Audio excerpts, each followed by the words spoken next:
Remember when we're a kid and we lose a tooth and we want the tooth fairy to come, right?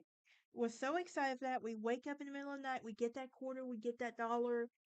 Now times have changed, right? So people get $10, which I don't know how. I was never that rich enough to begin with to give my kid that much money.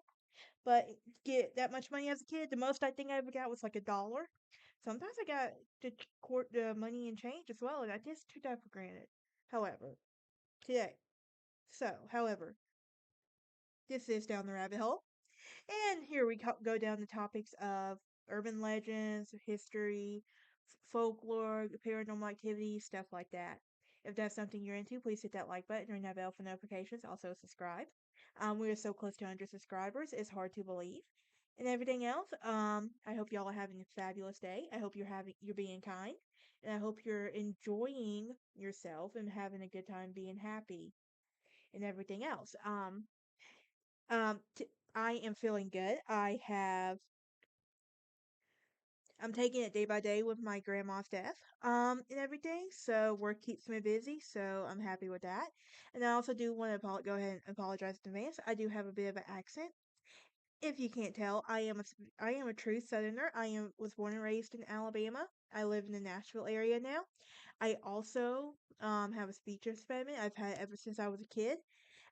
I do struggle with it from time to I do struggle with it. So if that's going to be a problem, you can go ahead and leave. But with that being said, I want to thank everyone for their wonderful comments that were defending me. I do greatly appreciate it and everything else. Now, let's talk about some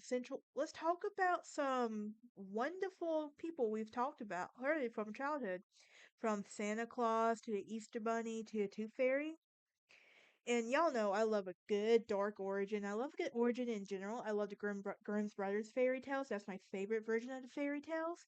So, what do we? But what? What? I just want to know where these origins come from. Well, we're gonna talk about that today. They come from a combination of Christian and pagan traditions, and with some recent tricks from the marketing departments of the Coca-Cola and Cadbury, respectively. For less it is known about the third. Now, as recently as the 1970s, when the radio DJ in Chicago made an on-air reference to the Tooth Fairy, staff at the American Dental Association were in, inundated with calls from for more information about her. So the the director of the library services would say at the time that we went out of our minds. We should have it on our fingertips answers to these dentally related questions, but in the area, we have nothing. Like, imagine being a dentist and a kid is asking you, what about the tooth fairy? Where does the tooth fairy come from? Well, I don't know how to answer that. Well, it was around the same year. A professor at Northwestern Dental School named Rosemary Wells found herself similarly baffled. And after that, a ritual of children placing their baby teeth under the pillow in the hopes of finding them replaced with the cash in the morning was already being practiced by millions of young Americans. And these kids know that the Tooth Fairy believe that they have personal relationships with her and span several years up to 20 baby teeth. And how was that possible? Well, Wells wondered and nobody knew where she came from. She decided to take on the project herself. I love this woman already. Don't even know her. So, first came a series of magazines articles in which laid out a first substandard overview of the Tooth Fairy myth. Then there was a survey again, and of all is conducted among the 2,000 parents of the U.S. A decade later, Wells remained engrossed of the subject that she opened in the entire dedicated um, run of her home in Deerfield, Illinois. And by then, she would become the world's expert on the tooth fairy, giving countless interviews and talks with, even appearing on the Oprah Winfrey Show for crying out loud. And Wells' name would become so synonymous with the dental sprite that she had to clarify things to Chicago Tribune, such as "I am not the tooth fairy." And I'm the Two Fairies consultant. And it is set on her business card, a spokesperson for Chicago Dental Society added, "We have no position on the Tooth Fairy. I refer to all inquiries to Mrs. Wells." Oh my gosh. That, yeah.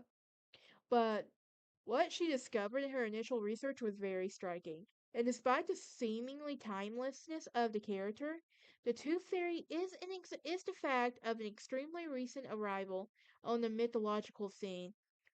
Her first print appearance was an 8-page playette for children by Esther Walkins Arnold from 1927 and is the oldest oral reference to date for her approximately at the turn of the 20th century. Now, by the time Wells started poking around this supposedly immortal figure, was barely even a senior citizen. Now, of course, the rituals surrounding the tooth loss date back to much further than that, and every recorded human culture has some kind of tradition surrounding the disposal of the child's lost teeth. And in the 1960s, a researcher by the name of B.R. Townsend distilled these rituals down to 9 basic forms. Um, the tooth fairy, the tooth was thrown out, thrown into the sun.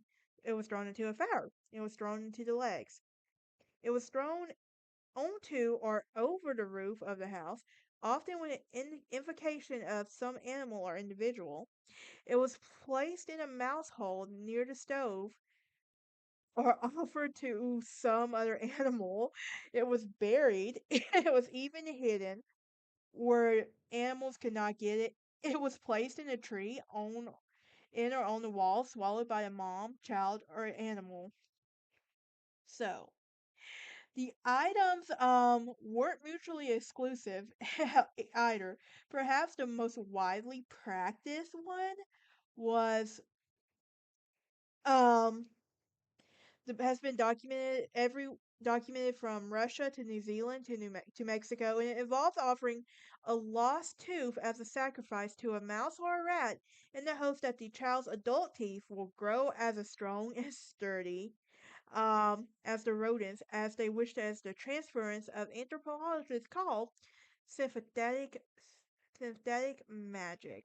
And this offering is also accompanied by a Pacific prayer or song. In a finch, any strong-toothed animal will do. Leo Kanner's Folklore of the Teeth from 1928. And records with similar ceremonies involving cats, dogs, and squirrels and beavers. Okay, but it is the mouse that remains the predominant the animal dental mascot, even to this very day.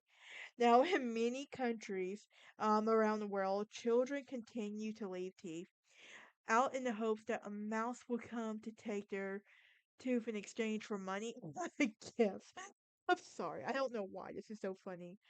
But anyway, for French children, this is the La Petite Cerise, who appears in French folk tales as early as the 17th century in several Spanish speaking nations.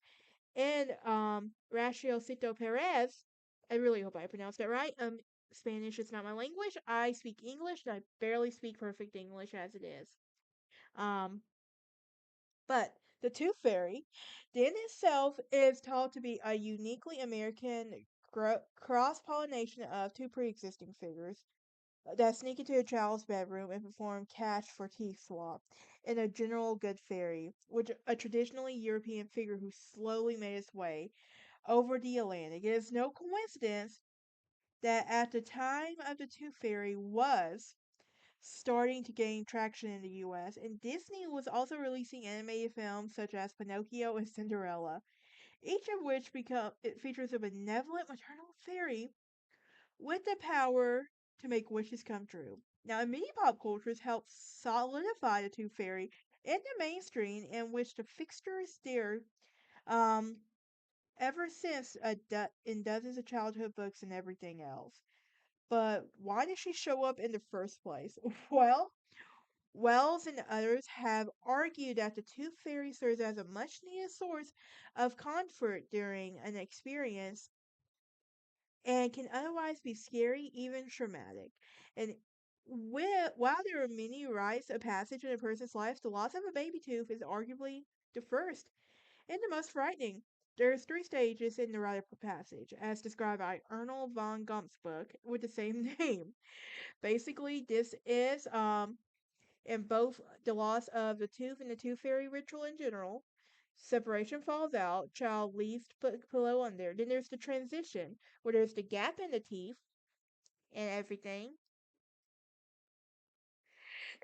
and then they leave, and then the child goes to sleep and everything else. Now, Sidney Dale Clark has further argued that the use of monetary rewards helps the child transition to the world of adulthood, where cash is a symbol of increased agency and responsibility. The Tooth Fairy doesn't appear to be overstaying her welcome. And according to Well survey, 97% of parents have positive or neutral feelings toward her, and that without any of the religious and calendar-based reinforcements of the peers, Santa and the Easter Bunny benefit from it as well, and she's only getting more generous with age.